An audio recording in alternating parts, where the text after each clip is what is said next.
pre-approval first. This way, you know how much you can comfortably afford.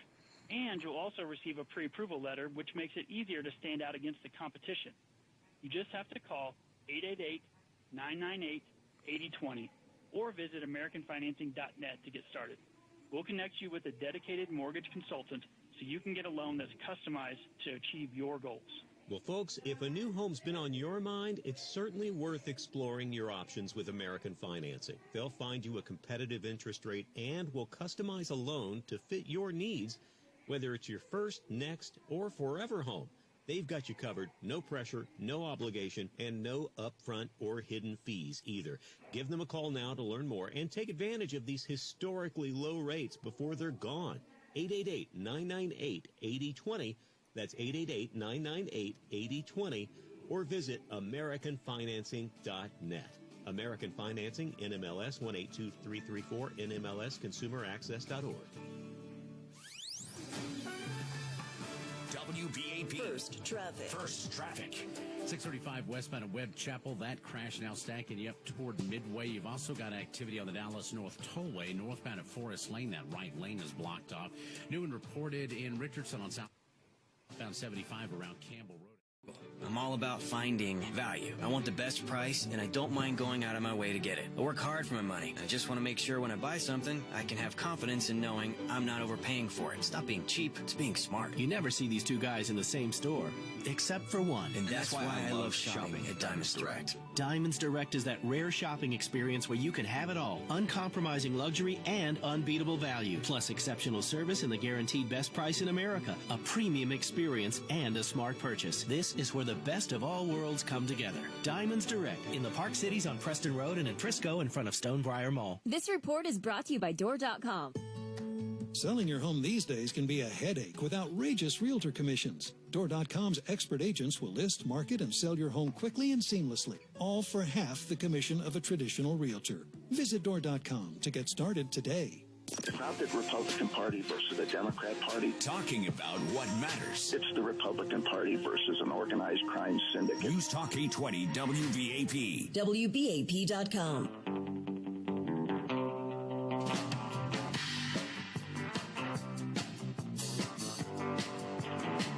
It's Open Line Friday. My name's Ken Matthews. Thrilled that you're tuning in. What was your Limbaugh light bulb moment? Let's go to Mary in Cleveland, Ohio. Hi, Mary. You're on the EIB network.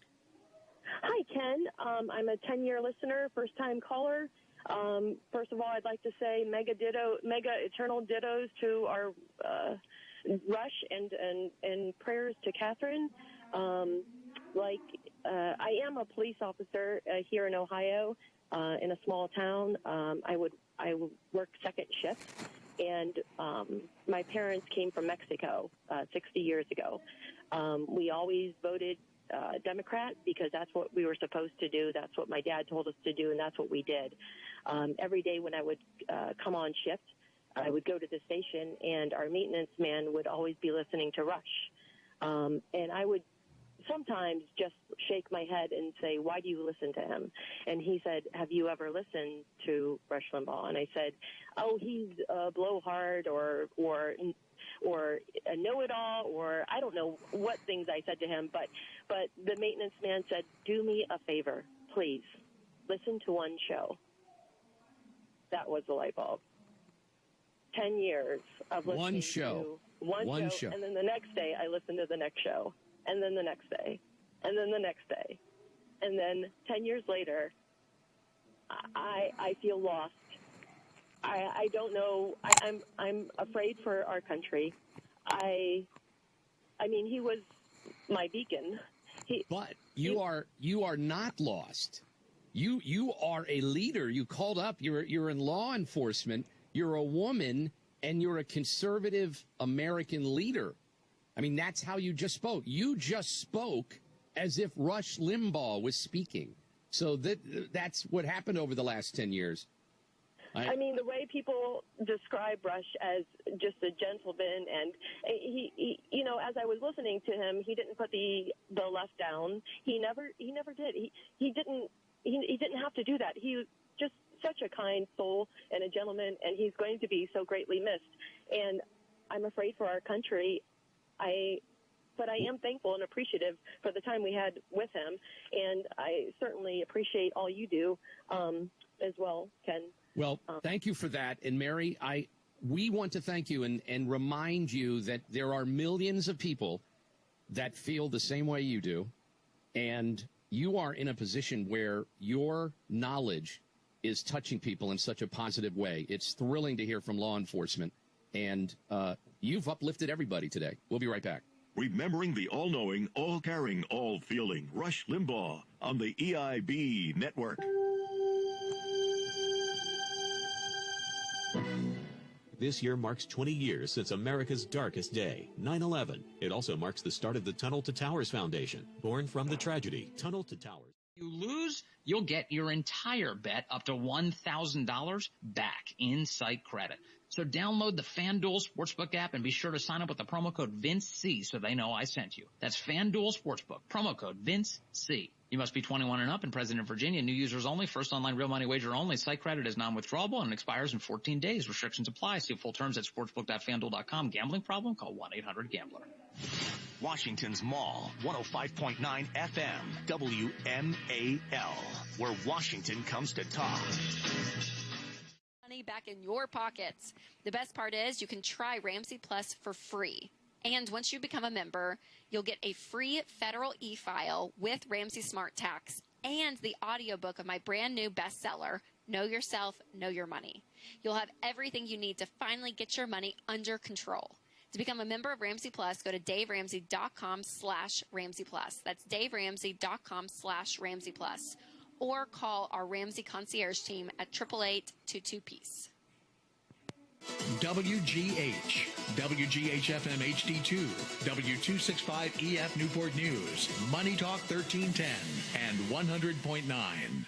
Good luck to Yingling Shamrock Marathon, Anthem Half Marathon, and Town Bank 8K runners. For 49 years, runners have filled the streets of Virginia Beach with green on St. Patty's Day weekend. If you see a runner between March 19th and 21st, cheer them on. This Virginia Beach tradition lives on because of our amazing community. Learn more at shamrockmarathon.com. Looks like you got everything you need for Pamplona, Ryan. That's right, Todd. Got my passport. Good. Extra clothes. Great idea. And of course you remembered. Bull repellent. Got it right here. So nothing can go wrong. Yeah, about that. Being prepared is an important lesson, Ryan. Naturally. Solving little problems before they become big ones. Yeah, really big ones. Kind of like 1 hour's trijuvenations. Right again, Ryan. Great. I'm right again. 1 hour's trijuvenation. Solid preventative work to keep your system working like new. Clean and lubricated. Saving you money on your electric bills. Guaranteed not to break down for 6 months. Not many guarantees in life, Ryan. You can say that again. 1 hour comfort. 2016 Trump campaign. He then worked in the Trump administration as a mid-level political appointee at the State Department from 2017 through Joe Biden's inauguration. The FBI says in court documents that Klein can be seen in videos from January 6th using a police shield to violently shove officers protecting the Capitol. Federal prosecutors have charged more than 300 people so far in connection with the January 6th insurrection. Ryan Lucas, NPR News, Washington. One of the House managers who prosecuted former President Donald Trump's second impeachment trial is suing Trump and others over the roles they played surrounding the insurrection at the Capitol. Congressman Eric Swalwell alleges a conspiracy to violate civil rights, incite a riot, and cause emotional distress to him and other lawmakers as they prepared to carry out their constitutional duty to certify that the majority of Americans chose Joe Biden for president. The administration reportedly plans to convert some of its family detention centers in Texas to migrant processing centers. But as a superhero at home, everyone knows her as Gabriella. I still call her Mom. Your hero needs you now, and AARP is here to help.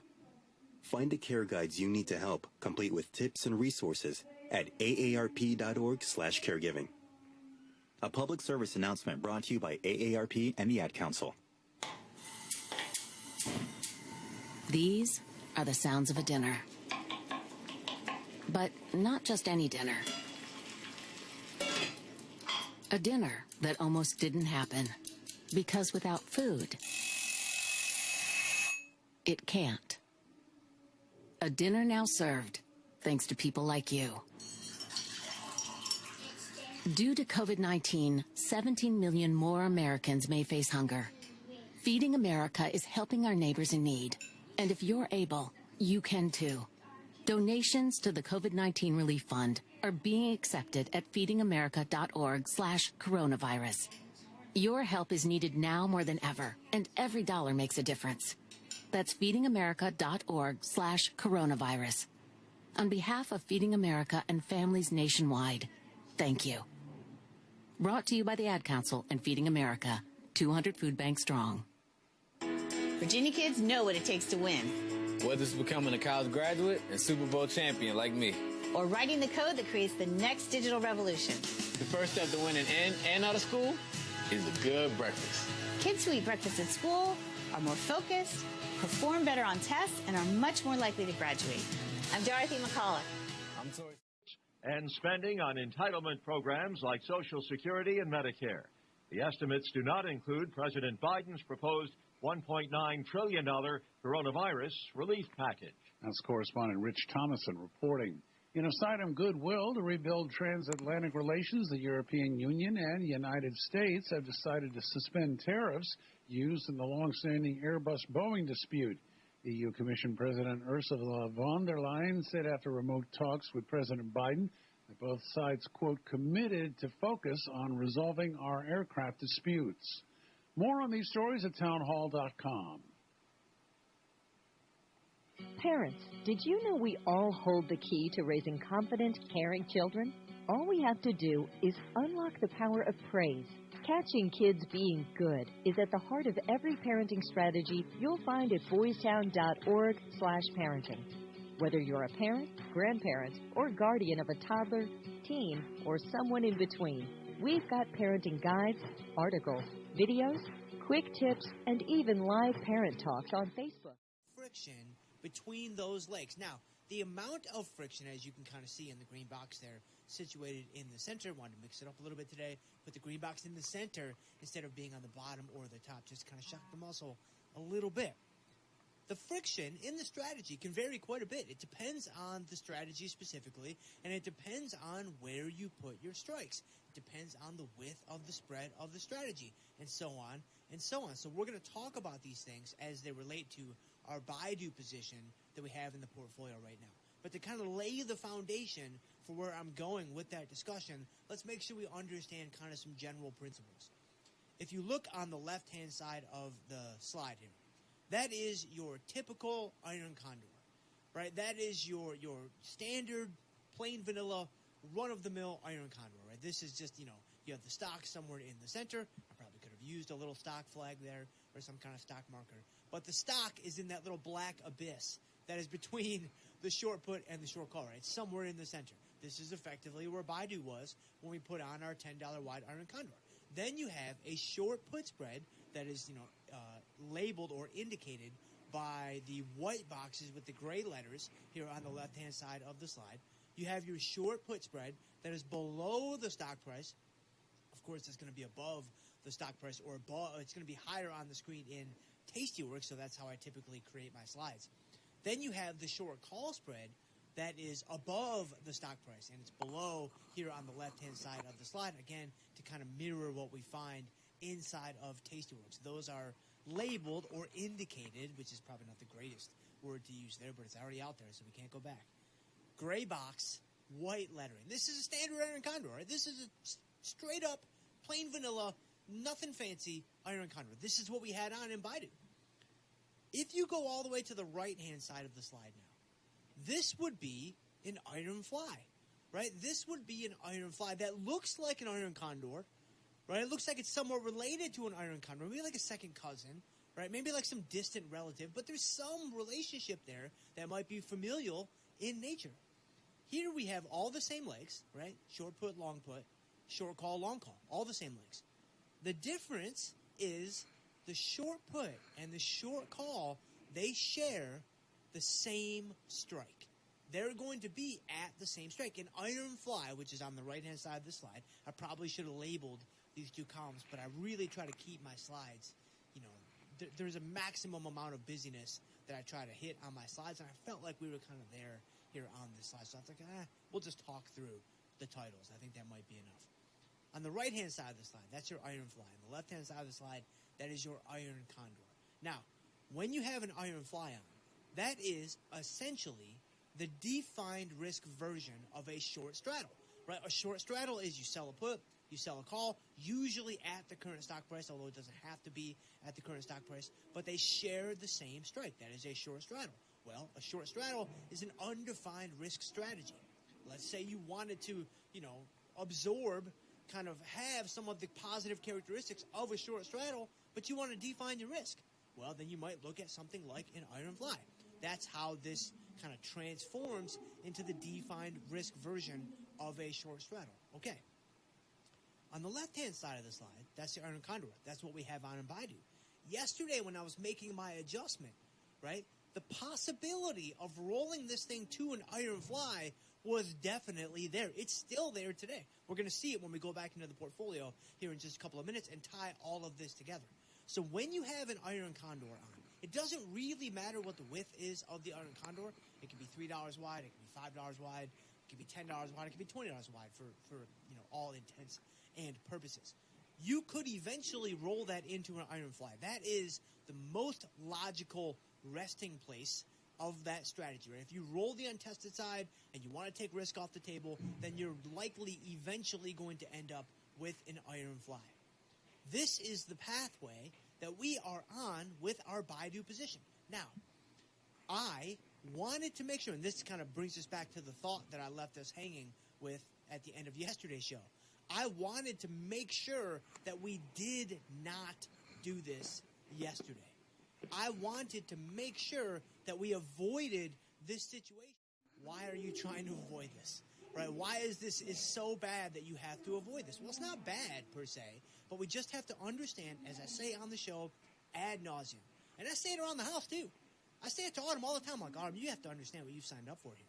Right? If you don't understand the gimmies and the gotchas that outline the decisions that you just made, that's on you. That's not on me. That's not on Penelope. That's not on Eli. And it sure isn't on Amelia. That is on you. Well, it's the same thing here. We have to understand what we sign up for. Iron flies are fine strategies. Iron flies are definitely solid strategies. But you have to be aware, because you have that short strike that is shared between the put and the call in the center, it's going to take you a very long time to be profitable on that strategy. Same thing is the case with a short straddle, right? That's why with a short straddle, what do? We manage that aggressively. We manage that at 25% of max profit. Now, you have a shared short strike that is somewhere around where the current stock price is. This doesn't necessarily have to be the case, but it helps to illustrate this point even more fully. I have a shared short strike, and it's around where the stock price is right now. What else do I know about that situation? Well, I know that the at-the-money strikes have the greatest extrinsic value. Okay, they have the greatest amount of extrinsic value. That's good for me as a premium seller because, all other things being equal, I want to sell more extrinsic value. Okay, there's the gimme. Where's the gotcha? Well, one of the gotchas is those at-the-money strikes, they're going to cling on to their extrinsic value the longest. They're going to cling on to that extrinsic value for the greatest length of time. And so, yes, it has the most extrinsic value, which is good for you, but you have to be willing to slug it out for a while to capture some of that extrinsic value. So we try to combat that by managing something like a short straddle more aggressively at 25%, or something like a butterfly, right? Another strategy with 4 legs, we might manage that at 10% or 15% or 20% of maximum profit to combat the strategy's tendency to cling on to that extrinsic value. Okay, when I was making this adjustment yesterday, and what I wanted to come back to today to really explain these thoughts fully, because, again, this is the first $10 wide iron condor that I've done. Right, so we're going to learn a lot. I'm learning along with you guys. Like, we're figuring this out together. This is very much a lateral, team-oriented thing. This is not a top-down type thing. We are figuring this thing out together. What I didn't want to do, I didn't feel like the situation warranted, reducing all risk at all costs, effectively making it very, very difficult to be profitable on the trade.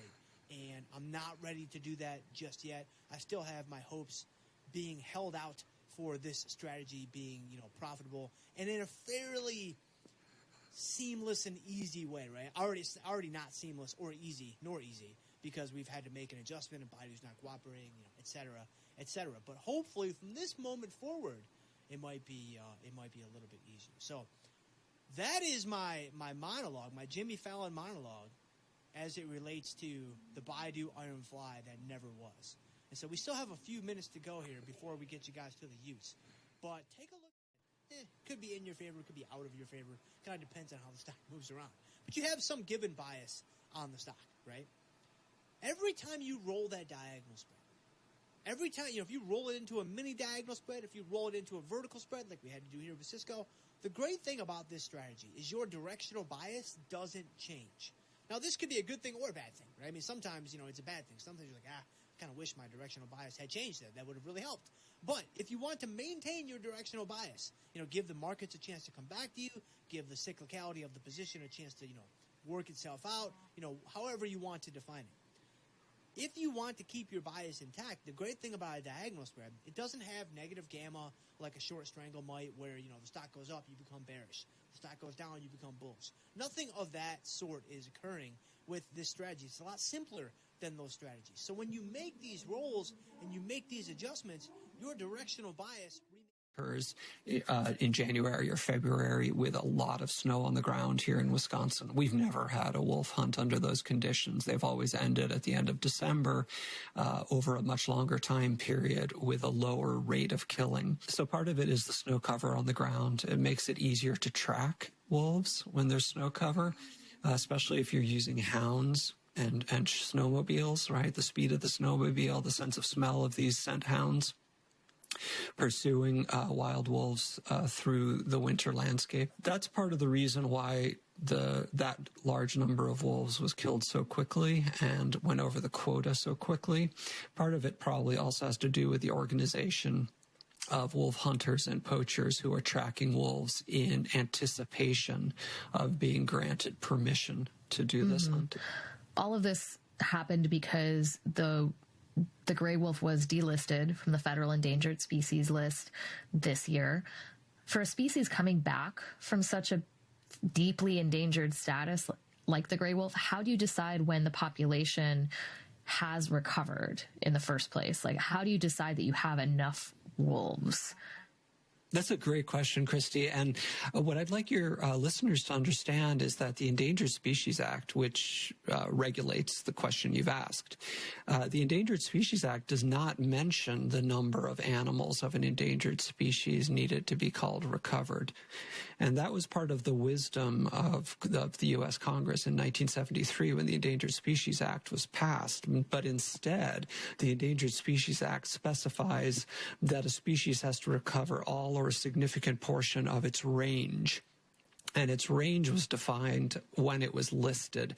And for the wolf being the gray wolf being listed back in the 1970s, that range for the listed species was in what is allowed for any school district. After a year that prohibited large gatherings, the state will allow indoor and outdoor stadiums and arenas to reopen with a strict 12% capacity limit starting March 22nd. It is also increasing the gathering limits for public event venues to 100 people indoors and 150 people outdoors. Last year, the state released separate graduation guidelines approving outdoor ceremonies that were limited to immediate family members and graduates, masked and sitting 6 feet apart, and included contactless diploma delivery. But guidance for this year's events remains unknown, and Attleboro High School principal Bill Rooney said it's impossible to know exactly what the school can or cannot do until it is released. We can hope and plan accordingly, but we have to be able to adjust, he said. If there is a silver lining to this year, we do have the opportunity to look at what comparable schools have done and be able to beg, borrow, and steal their ideas. This year's celebration holds even more importance for Rooney. His son is one of the 418 seniors graduating. On Monday, Rooney said he plans to present to the school who died. And when the woman left my house, she had a smile on her face because she finally got closure. She knows that the boy is okay, and who's watching the boy, which happens to be her parents. Yeah, that's a wonderful story. Can Spirit show you what the other side looks like, Carl? They haven't for me. I have ideas, but then again, it's just my ideas. I have nothing to back it. Okay. But you can actually maintain... Jesus is the only treasure that went to the mat for you. And when he was in the garden saying... wants us to do when we're feeling insecure, not just about life, but about everything. Sometimes when you read the Psalms, you have to read and then you develop principles having read it. Here the principles are just stuck right in the Psalm. There are 7 of them here in the first few verses, just places where God, through the Psalms, says to us, here's what you should do. I kind of like that because it's always helpful when you know what you're supposed to do. And it begins here in the 3rd verse where we're told to decide to trust in the Lord. Chapter 37, verse 3 says, trust in the Lord. I've underlined that in my Bible. Trust in the Lord. This is one of the themes of the Psalms, to trust in the Lord. And you know, that's very important in this discussion because this whole issue of financial stability is an issue of trust. We even put things in what we call trusts. And we put our trust in people to care for those things. And here the Bible says, if you want to survive the uncertainty of life as a follower of God, you need to learn to put your trust in God. And that's a decision that you make. Their claim, co-signed by Jay Delice's aunt, her parents, and grandparents, asks the court to deem the abandonment of public health for Vieques as unconstitutional and a threat to human rights.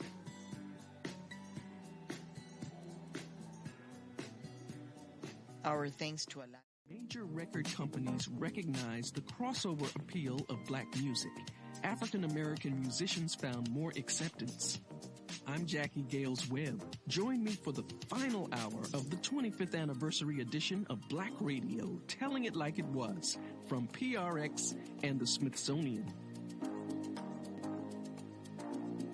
Sunday afternoon at 1 on Radio Catskill. Latino USA is supported by Constant Contact. Constant Contact, with email marketing, websites, online stores, and other resources. Committed to helping small businesses and nonprofits stay connected and do more business online. Learn more at ConstantContact.com. Welcome back to Latino USA. I'm Maria Hinojosa. The recent power outages in Texas, a consequence of the historic winter storm that struck the area, have shaken the Lone Star State. And while power has been restored for many, the repercussions are deep. The storm left millions without power and water for days. The entire state, for the first time in weather history, under that winter storm warning. We also had portions in West Texas that were under a blizzard warning. Many people are placing the blame on renewable energy and frozen turbines. But the vast majority of energy the state generates is through natural gas. Wind turbines account for less than 13% of the total generation that was lost. The truth is that a privatized, deregulated energy system is at fault. And they knew they had problems to fix, and they've known this since 2011, but they didn't do it. One of our Latino USA producers, Reynaldo Leon. Well, it's a complex question, a good question. First of all, Russia has been playing double games all along, so signing on to various resolutions and accords and the like. But their goal is to become more influential throughout the region, in Syria. Certainly evaluation of what's going on. And how that's received by another person oftentimes comes off as, you're wrong, and I'm right. So how to say what's so, how to speak the truth without blame or judgment is a key. So instead of saying to an employee, you've been late 3 times this week, you are so lazy, why aren't you committed to your job? Instead of saying that, what could they say? They could say, Suzanne, your timesheet shows that you've clocked in between 5 and 10 minutes 3 days this week. That's a fact. There's no blame or judgment in that. And the second piece is, tell me what's going on for you. It is the policy that all employees are here at 8 o'clock. So then I might respond with, well, my car is broken down, or my child is sick, or some kind of explanation. Mm-hmm. And then what's your response? And my response would be, for me, when you're late, it's upsetting because our facility starts at 8 o'clock. We have customers at the window at 8 o'clock. Customers get upset, and my boss gets upset. I don't really care if the customers are upset. I have a sick child, and that's more important to me than the customers here. So I understand that sometimes your child is sick. Let's talk on the two, because I think Gus Edwards is a nice player but not a fantasy asset. Mark Ingram and J.K. Dobbins both find the end zone. The problem is that I don't know that we're expecting them to run through every opponent like they could very well Washington this week. Let's move forward, because there are some other concerning nights last night. Mark Andrews gave you 3 catches on 8 targets for 22 yards, had a couple opportunities in the end zone on a play that I think Mark Andrews has to make, as was evidenced, or was echoed, I should say, by Brian Greasy and I think Louis Riddick as well on the broadcast. And then Hollywood Brown, 2 catches on 6 targets for 13 yards. Just brutal. But the good news is Hollywood Brown's getting at least 6 targets in all 3 games so far this season. That was he had 6+ targets in just one of his final 10 games in 2019. So volume is better for Hollywood Brown.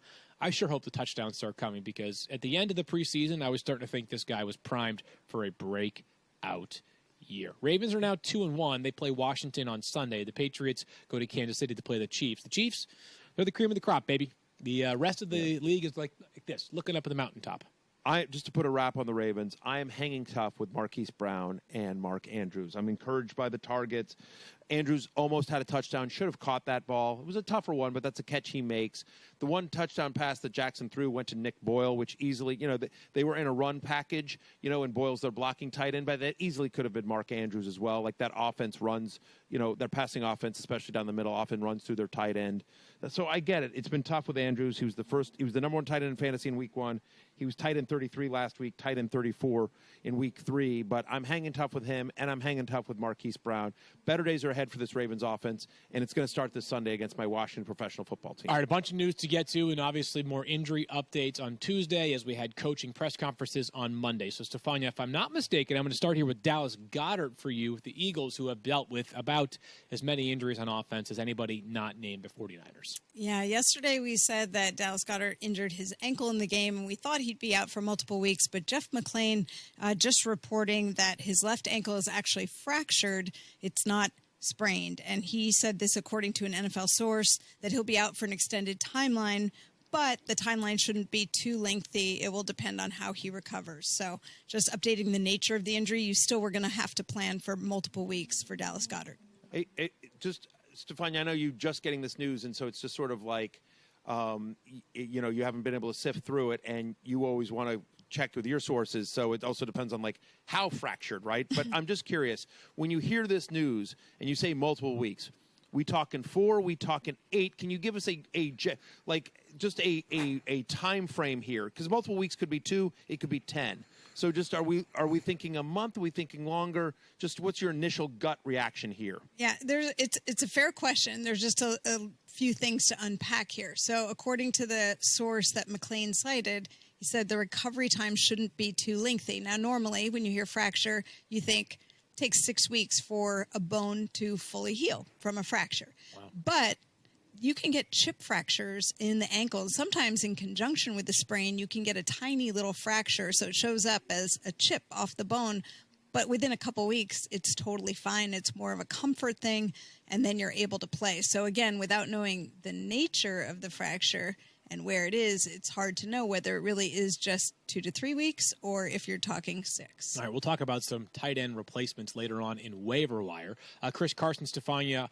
Also worth noting, the Eagles' bye is week 9, so it's going to be a while before they can, sort of get right there. So Chris Carson, as we discussed on Monday's show, Stefania, was the recipient of a dirty play. The Cowboys continue to say no intent there from Tristan Hill. we can agree to disagree on that. But what's the latest on Chris Carson's recovery time? He was fortunate because, the knee just does not have any give in the direction of rotation. And normally, tissues are going to fail when you hold on to it like that and twist it. But a grade 1 sprain, according to Adam Schefter's report from the Seahawks. So that's the most mild form. And it sounds like, depending on how he looks this week, there's a chance he could even play in week 4. So stay tuned. Not a lock, but it's possible. Okay, so we'll revisit a little bit later on in the show and waivers as well. But Carlos Hyde, the presumptive next man up in the Seahawks backfield. I'm pretty bullish on this player having a pretty good workload here. I understand what you said about Travis Homer, who did play when things got up-tempo on Sunday. I know the Seahawks defense is deplorable right now. I mean, they can't stop anybody. Right. But I don't think it's going to be quite as competitive. By the Dolphins with Carlos Hyde, Travis Homer, etc. And I forget who they play in Week 5, but I want to say it's Minnesota. I could be wrong. Thirsty Kyle, do you know who it is? But it's not a team that you go like, oh boy, they need to bring the full workload there. You're right, Minnesota. They're Minnesota. So I mean, that's a defense that obviously has struggled through 3 games of the season as well. So Seattle may take a cautious approach here with Chris Carson, especially given his history, and say, hey, you know what? Let's get through Week 6, especially, and they may see how that goes with Miami. But again, if they go to 4-0, if they beat Miami and they're 4-0, and they're sitting here going, yeah. You just got the alert I did, I think, right? Probably. So Matt, our producer, sorry to jump in here. I'm just going to make this announcement or just sort of pass along. This comes from Shefty via the Titans. So for those who have not seen this yet, this is a statement from the Tennessee Titans. After multiple positive COVID tests within their organization, the team is halting in-person work today and made this announcement. Out of an abundance of caution, the organization has decided to work remotely today as we follow NFL protocols related to the COVID-19 virus. Several tests have come back positive and are working through the process of confirming them. We'll have more information tomorrow. I don't know there's much to do with this right now. I will just maybe turn to Stefania and just sort of refresh people on if we have any idea what the next steps would be here and what kind of flags this might raise for you. Well, this is the first of its kind in that we're in season with multiple tests reported, and I haven't seen the exact tweet, so I don't know if it's players or personnel. Maybe they're just leaving it generic for now. But the standard practice then would be to follow up, to confirm the test, but in the meantime, to isolate. So the main thing they want to do, and they have said this from before the season started, to mitigate risk is to stop spread. So anyone who tested positive, assuming it was before they got to the facility, would not have been allowed in. If they were there, they would then be isolated and sent home and monitored with subsequent follow-up. So for now, we stay and watch, but this is the first time we're having something like this, obviously, in the regular season. I'll pass along that it does sound like the Vikings, out of an abundance of caution themselves, will suspend in-person activities today. They, of course, played the Titans this past week. A lot better, and you don't pay state income taxes. It is unbelievable to me that, look, and let me be clear here. Now, if you're going to run into older people, in other words, those that are susceptible to the most problems related to COVID, you have, be responsible. Wear your mask, socially distant. If you're an older person and yourself, if you have an underlying condition, if you have a comorbidity, if you have a compromised immune system, work with your doctor. I strongly recommend considering the vaccine. I'm not going to tell people how to live their lives. That's going to be between you and your doctor. You're going to have to make those decisions together. But at least we can we're at the end of the road here. Joe, we're going to have 300 Americans vaccinated over the summer. 300. Says it twice in one speech. Okay, but Hannity, how dare you say he looks weak and he's frail and he's cognitively struggling. Last night on TV, I actually showed Joe Biden debating I think it was Paul Ryan in 2012, and then Joe Biden in 2016 before he left office to today. He sent me 2 letters saying, by the way, can you send me some stimulus money for companies here in the state of Wisconsin? We sent millions of dollars. Play the radio. Make sure the television, make sure you have the record player on it.